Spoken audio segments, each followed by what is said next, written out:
Bom, capítulo 5, então. Agora nós temos o livro, o Cordeiro e o Leão. Bom, nesse ponto nós começamos a perceber mais didaticamente o paralelismo progressivo e a prolepse que nós falamos antes, né? Lembra que na introdução do estudo do Apocalipse, na parte que fala sobre as métricas, os formatos, a estrutura do Apocalipse do ponto de vista da construção narrativa, nós apresentamos a questão dela ser uma carta, tem uma estrutura circular, né, chamada de carta em espiral.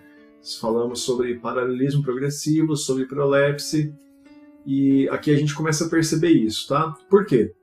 Porque do Cristo glorificado no capítulo 1 que a gente estudou, nós vamos vê-lo agora como o Cordeiro que foi morto e reviveu, que é o quê? Uma etapa antes de Cristo estar glorificado e todo-poderoso.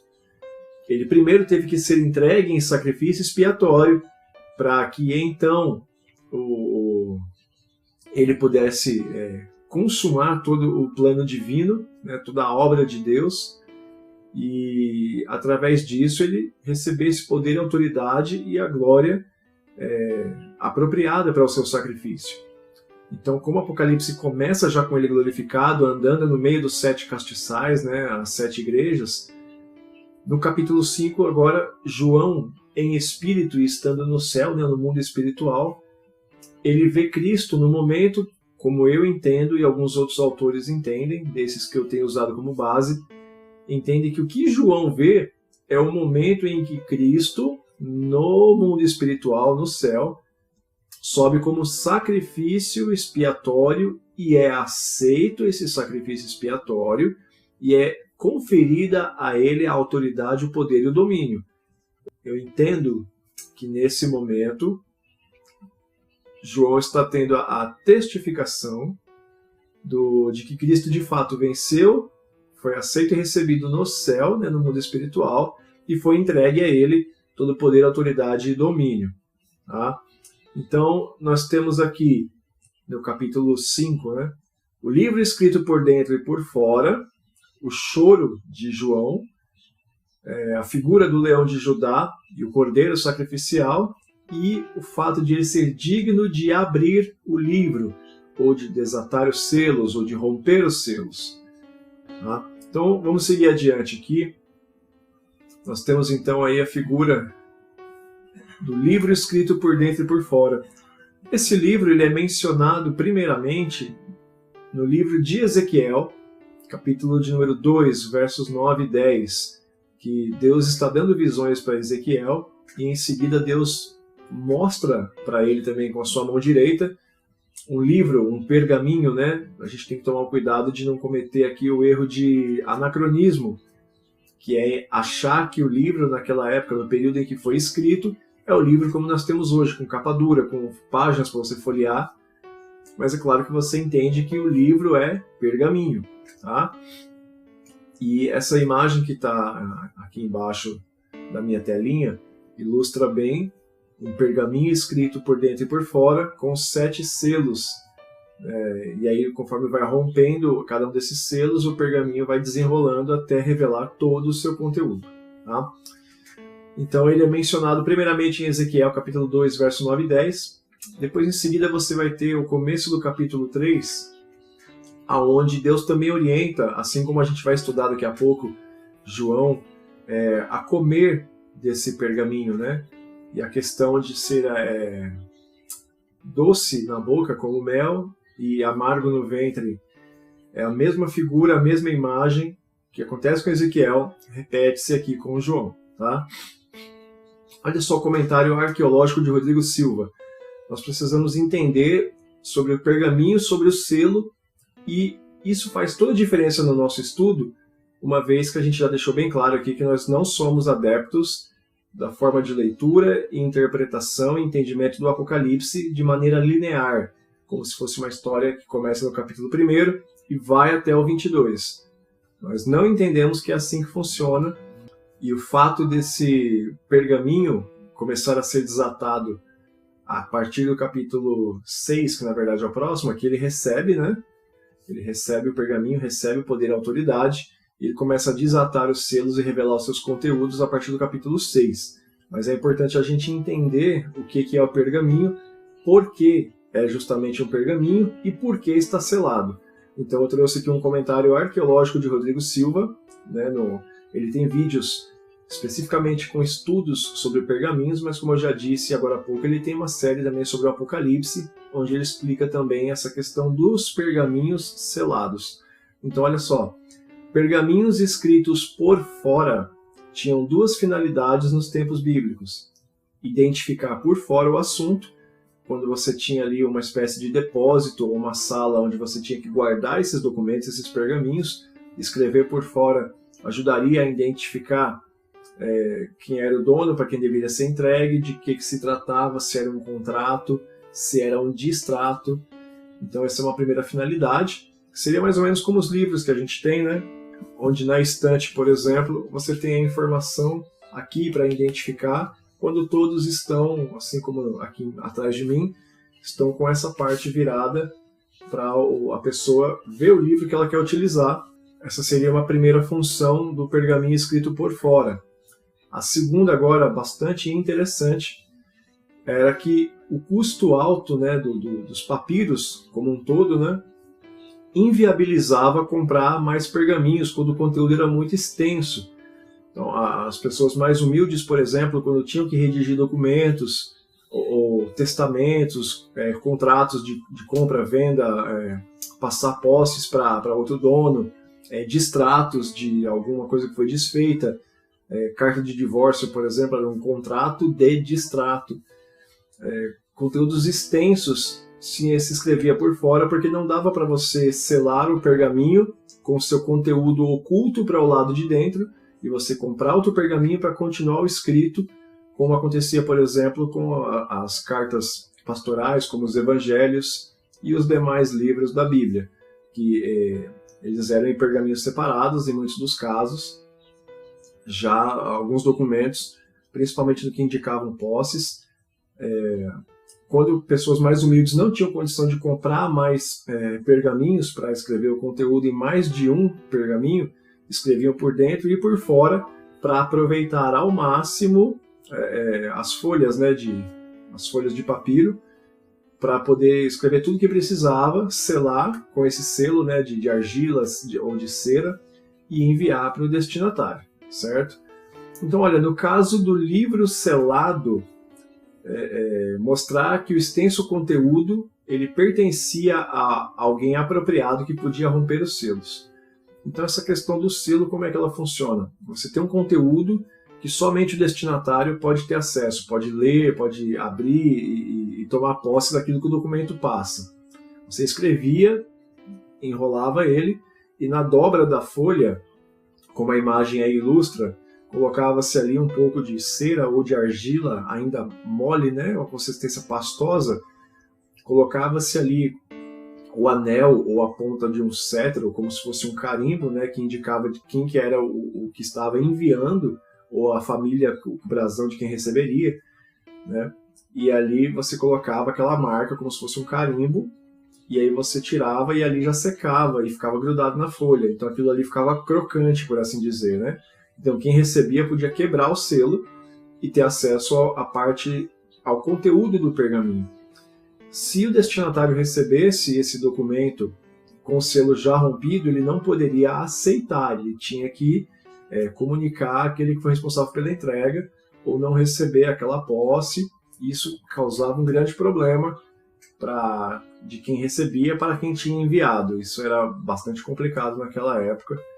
Então só quem recebia o documento tinha a autoridade legal de quebrar o selo, onde tinha o brasão ali da família que enviou, que receberia, para ter acesso ao conteúdo do pergaminho e ali saber se é uma posse que ele está recebendo, se é um comunicado, uma autonomia, mas normalmente eram contratos, né? Eram contratos ou cartas com conteúdos que só o destinatário podia ter acesso, como no caso do Apocalipse, como uma grande carta. Tá? Então romper os selos era isso, era quebrar esse como se fosse carimbo, né, de argila ou de cera, para você poder desfolhear ele e ler o que estava ali, e aquilo passava a ser conteúdo pertencente a você. Por isso que nós temos a questão de aqui João, que nós vamos falar sobre quem que poderia quebrar o selo e ter acesso a tudo que estava escrito dentro do pergaminho, né?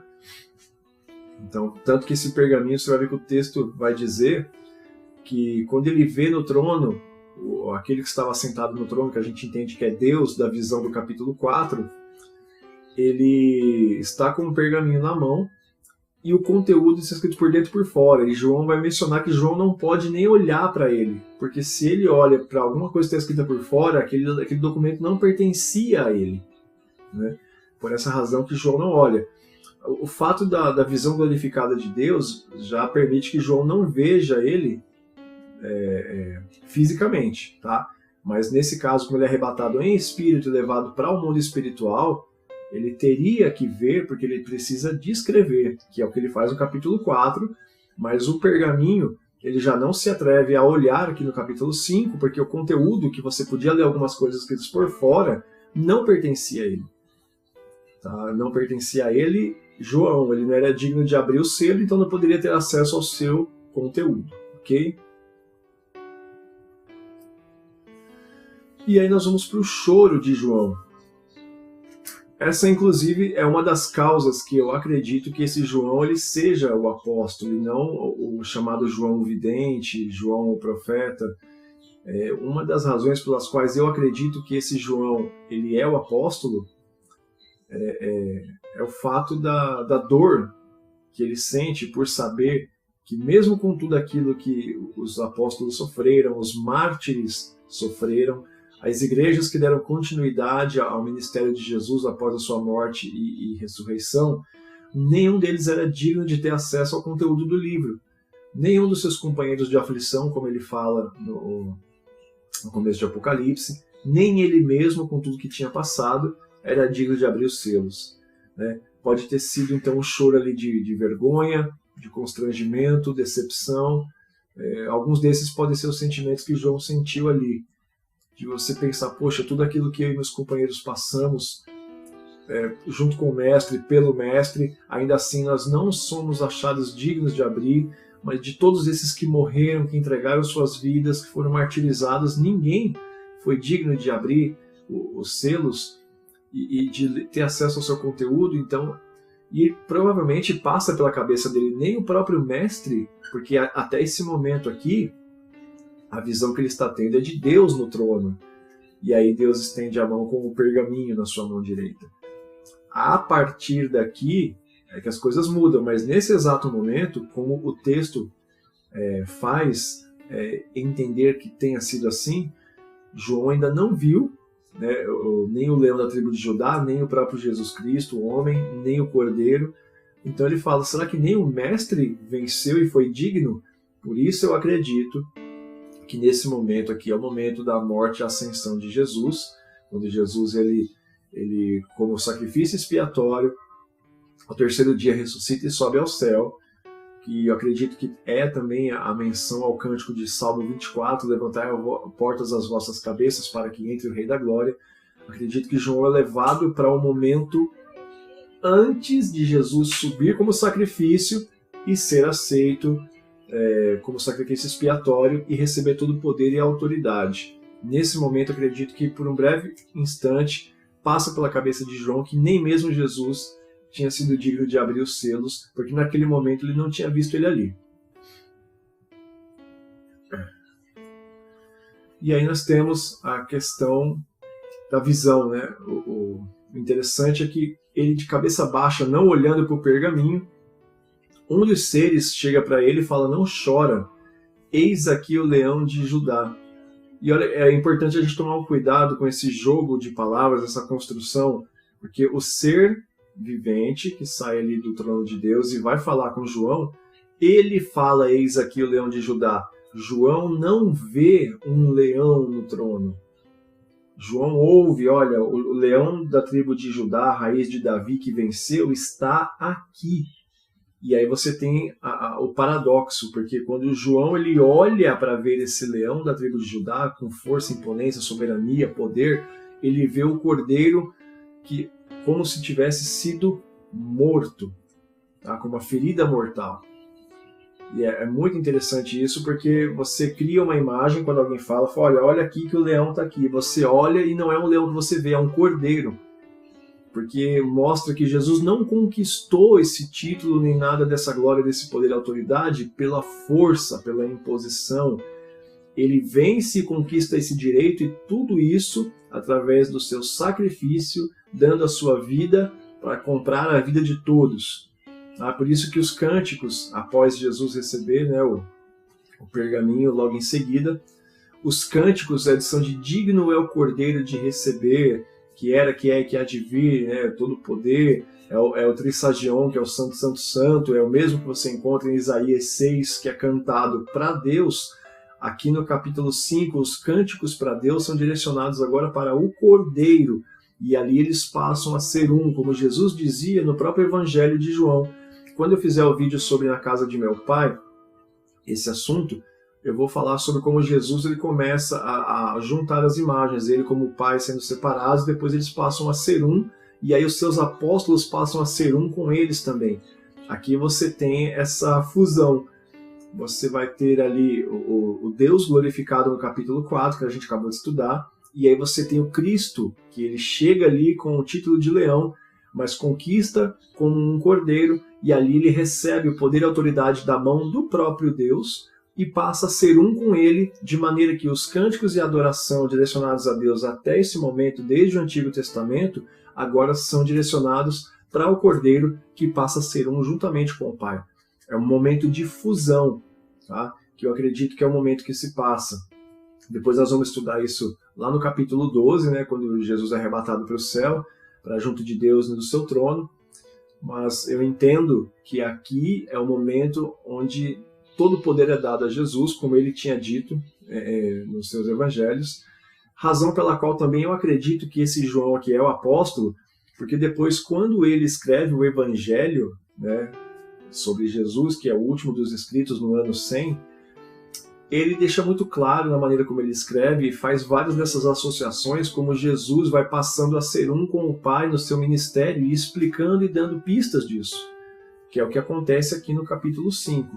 Uma prova disso é que todas as adorações rendidas a Deus desde o Antigo Testamento até Apocalipse capítulo 4, a partir do capítulo 5, começam a ser também direcionadas ao Cordeiro, que é digno de receber a mesma honra, glória e louvor e adoração que era somente de Deus. E aqui eu entendo que para os leitores de Apocalipse, aqueles servos de Jesus, a igreja que ainda resiste ao império de Domiciano, era uma forma deles saberem, deles terem sido informados que realmente, como Jesus disse que era, ele agora era um com o Pai.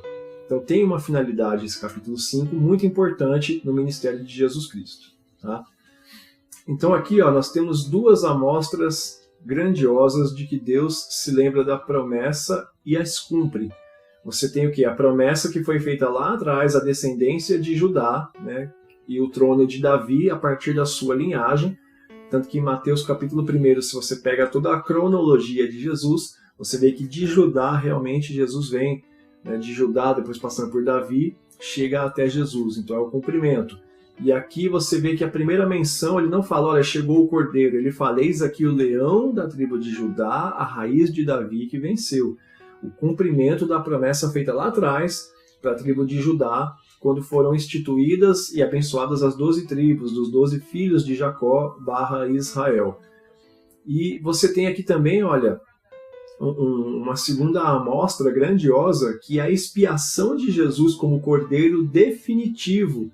Ela foi aceita e considerada suficiente. Você vê que nos cânticos dos 24 anciãos, dos seres e de todas as miríades de anjos, eles falam, né, que com seu sangue comprou-nos de toda tribo, língua, nação e povo. Né? E esse cântico ele começa com os 24 anciãos e os seres viventes, que nós já falamos qual é o significado deles, né, as 12 tribos de Israel, os 12 apóstolos, as 24 famílias sacerdotais instruídas em 1 Crônicas 24, os seres viventes são todo o domínio de Deus e o seu trono itinerante por todo o infinito, o espaço e toda a criação, todos os planetas. Eles adoram primeiro, e o texto vai dizer que na continuação, todas as criaturas do céu, da terra e debaixo da terra também começam a cantar juntos, que mostra aqui que, de fato, primeiramente Jesus ele é reconhecido por aqueles que o seguiram de perto e conheceram o plano e o propósito de Deus, que ele ensinou através da sua doutrina, e que depois toda criatura reconheceria. Eu entendo que há uma lógica, uma sequência lógica que não pode passar batido pela gente, porque o reconhecimento começa daqueles que eram próximos dele, próximos a ele.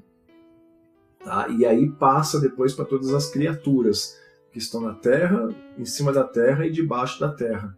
Que aí o debaixo da terra, né, o grego aqui nesse versículo especificamente vai escrever Hades, que é o mundo dos mortos, que é a terra para onde o corpo, a alma e o sangue voltam, como é a crença judaica do Nefesh, que eu tanto bato na tecla. E nós vamos voltar nela daqui a pouco, porque vai ser extremamente necessário quando tiver a abertura do selo. Tá? Então aqui mostra que a expiação de Jesus como sacrifício ela passou a ser definitiva. Mostra que, de fato, quando ele celebra a ceia com seus apóstolos, a última Páscoa de Jesus, né? Quando ele celebra a ceia com os apóstolos, ele substitui os elementos, que não tem mais ali carne de cordeiro, e não tem mais ali o derramamento de sangue e o sangue nos umbrais. Jesus ele está substituindo os elementos, ele fala, a partir de agora este pão é o meu corpo, que é partido por vós, e este cálice do suco da vide é o meu sangue derramado por vós. Ele fala, comer e beber e fazer isso todas as vezes que comerdes e beberdes em memória de mim. Ele substitui. Tá? E eu entendo, como outros bons autores, que nesse momento aqui, isso tudo está sendo confirmado no céu, para que os leitores aqui da terra saibam que o que Jesus substituiu lá está valendo também para Deus. Tá? E a gente vai precisar voltar no capítulo 13 de Apocalipse a falar sobre esse símbolo da ceia do Senhor, que é extremamente importante. Um motivo pela qual Israel passa tanta prova até hoje, eu não vou entrar muito em 70 semanas de Daniel, mas depois vai ser necessário falar algumas coisas, né? Como o tempo de cumprimento dos 70 anos de Israel, pelos 70 anos sabáticos que eles não guardaram para Deus e precisaram pagar isso com exílio, enfim. Um dos motivos pelas quais eles pagam tanto pelos seus erros é porque quando Jesus faz essa substituição para que não mais se sacrificassem cordeiros pela expiação dos pecados, eles não o recebem e celebram a Páscoa até hoje com carne de cordeiro. Né? Claro que eles tomam o vinho, mas aspergem ainda o seu sangue na beirada do altar. Né? Fazendo o ritual antigo da Páscoa, né, do Pessa, eles ainda comemoram a saída do Egito, ainda comemoram o êxodo, eles comemoram ainda terem sido livrados da 10ª praga, que era a morte dos primogênitos, o anjo da morte passando pelos seus lares. Né? O Pessa, em hebraico, é o passar por cima. Você passa o sangue nos umbrais e o anjo da morte lê aquele sangue, e aí ele passa por cima dessa casa e vai ver se na outra ele entra e mata ou se tem sangue também. Então eu entendo que tudo aquilo culmina nesse momento que o sacrifício de Jesus é aceito quando ele chega no mundo espiritual e o poder é dado a ele. E o cântico dos seres, né, dos seres viventes, dos anciãos, fala, né, que o sangue dele comprou para nós pessoas, né, de todas as tribos, povos, nações e línguas. Tá? Isso é muito importante. E tanto Deus ele se entristece com o fato de os judeus não terem participado e assimilado essa substituição dos elementos pascuais, né? Que o Templo de Jerusalém é destruído no ano 70, depois lá é construído, né, o Domo da Rocha, que até hoje os judeus não têm acesso para entrar lá no templo para poder celebrar a Páscoa. Então assim, Deus fala, beleza, vocês não querem celebrar o pão e o suco da vide, que agora é Cristo que eu entreguei por vocês, vocês querem insistir em imolar o cordeiro e celebrar a Páscoa ao modo antigo, mas não vão fazer mais isso no templo. Tanto que desde o ano 70, com a destruição do Templo de Jerusalém, os judeus não podem mais ir ao templo celebrar a sua Páscoa, mas tem que fazer isso cada um nas suas casas. Né? Seria ali uma ironia divina, vocês querem fazer nos seus lares como era antigamente, no templo do Egito, então assim vai ser. No templo ninguém sacrifica mais cordeiro. E eles até o dia de hoje não podem entrar no templo para sacrificar, desde que o templo foi destruído no ano 70. Então, assim, se não aceitou substituir o cordeiro pelo próprio Jesus, também não vai entrar no templo para sacrificar nada. Que coisa irônica, né?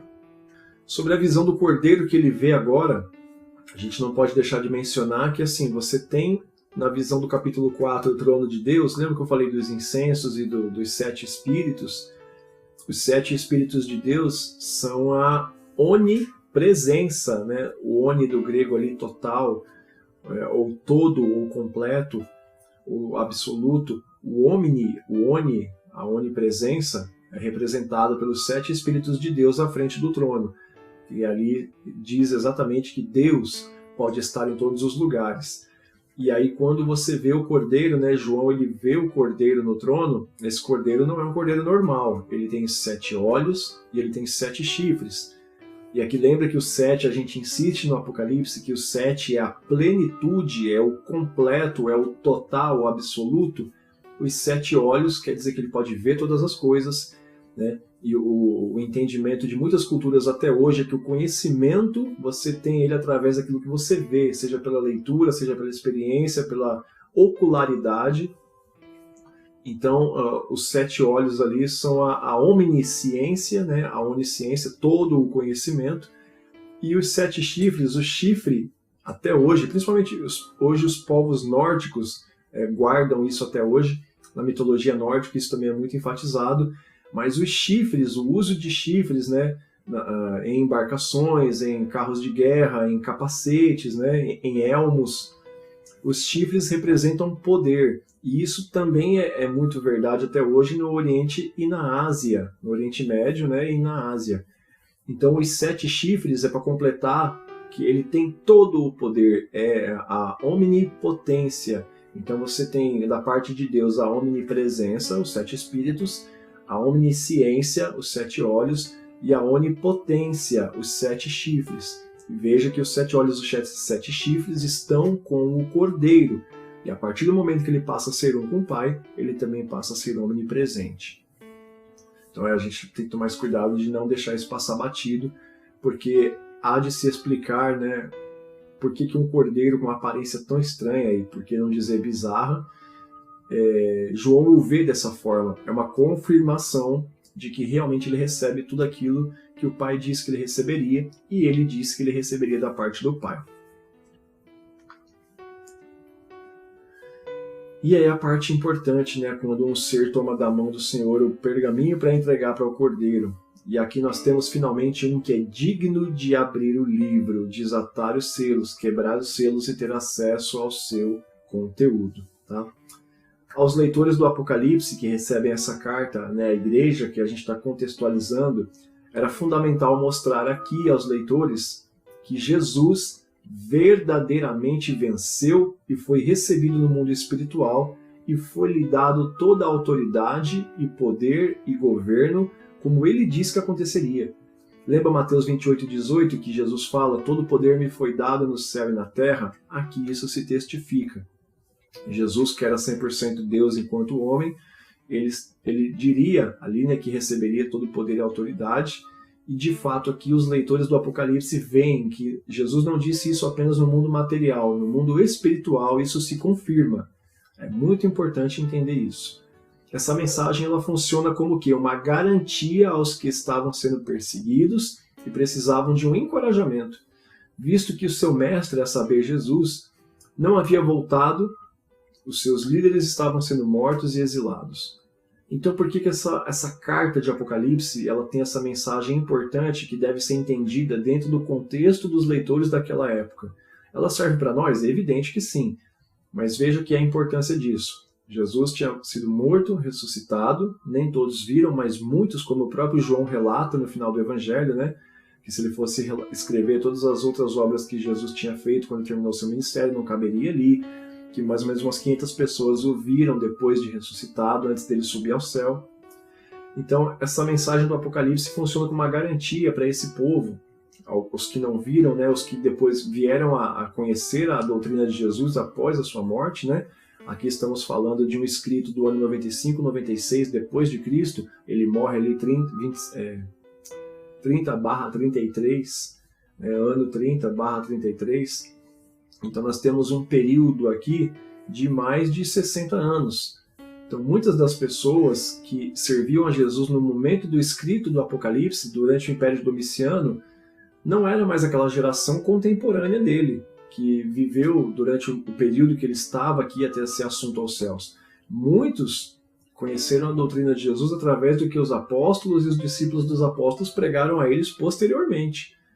Então, para esse povo que estava vivendo esse contexto de ver o templo sendo destruído, de estar durante esse período de perseguição de Domiciano, Domiciano implantando essa culto de adoração ao imperador ainda vivo, eles tinham que ter essa garantia através dessa mensagem de que, mesmo Jesus não tendo voltado após o templo ser destruído, como muitos entenderam, e os seus líderes, aqueles que os evangelizaram, aqueles que fundaram as igrejas e os instruíram, muitos deles estavam sendo mortos, martirizados, e muitos exilados, como o caso de João.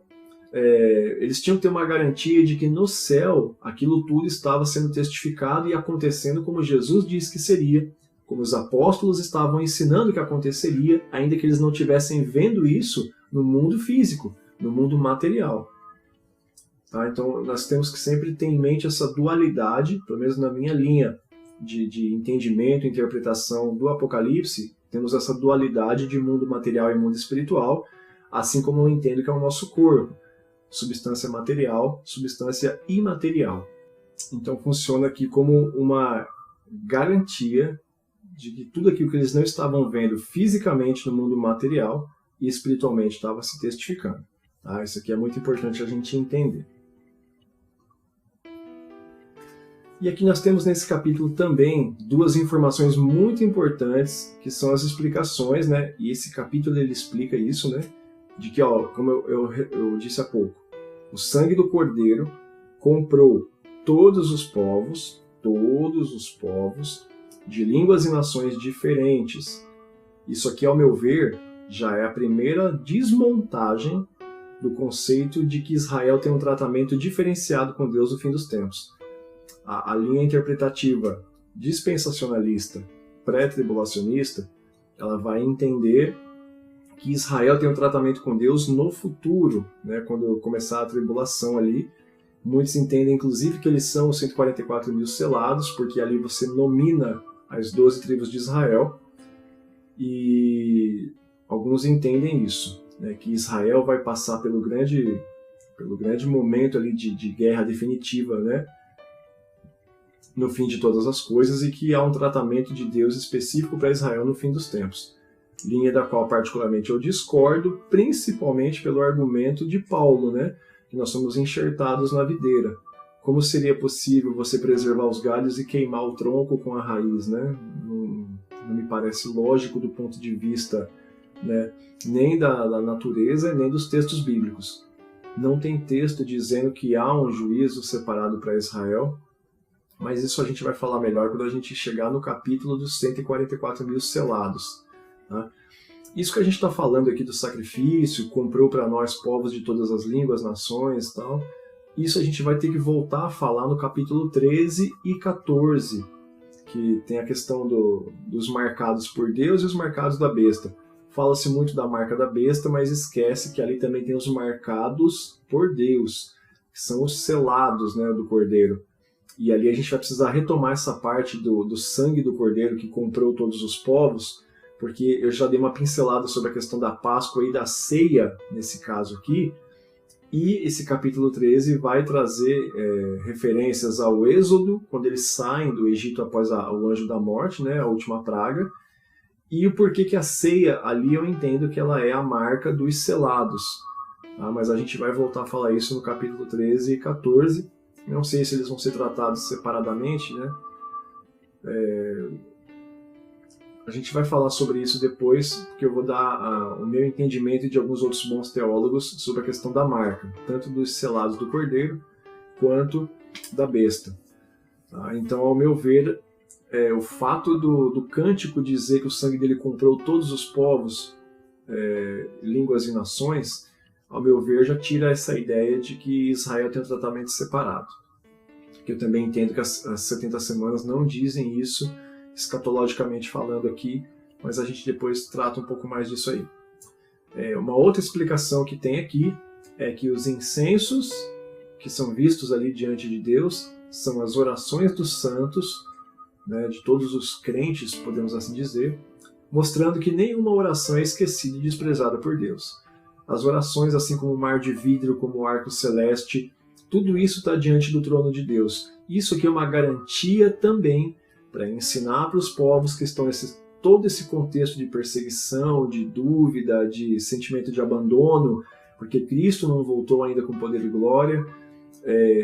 Os seus líderes estão tendo que se esconder, fugir, estão sendo mortos, estão sendo exilados, eles estão perdendo as suas referências de liderança. Então, esse tipo de mensagem, com esse tipo de explicação, mostra a eles, olha, continuem orando, porque as suas orações estão todas diante de Deus como incenso. E no Apocalipse, aqui na continuação do estudo, essa questão do incenso ela vai ficar ainda muito mais forte e vai ter um papel muito importante ainda nos rituais que se seguem a partir daqui no mundo espiritual.